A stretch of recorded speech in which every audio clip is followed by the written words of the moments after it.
Dry goods and other pet supplies are just some of the donations pouring in from people who want to help dogs and cats in rural parts of North Carolina since Hurricane Florence covered much of the state with record-setting rainfall.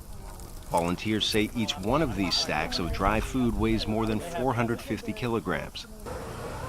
Donations, mostly sourced through Facebook, help deliver the veterinary care for the dogs sheltering at the North Carolina State Fairgrounds. A lot of people, and we saw this in Katrina, they're not leaving their houses unless they can take their dogs with them. For many people, the dogs are all they have. People donated mostly cleaning supplies and water, while famous chef Jose Andres and his nonprofit World Central Kitchen helped feed volunteers.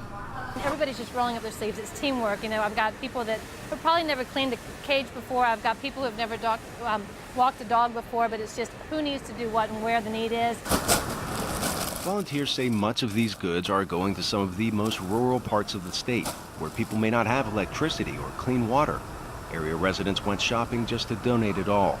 Everything on the list, actually. So dog food, leash, blankets, towels, paper towels, Clorox wipes, and bowls.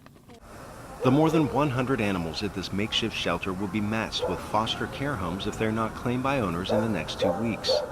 Unlikely, volunteers say, as they were already abandoned, meaning these animals are now more likely than ever to find permanent homes. Arash Erbasadi, VOA News, Raleigh, North Carolina.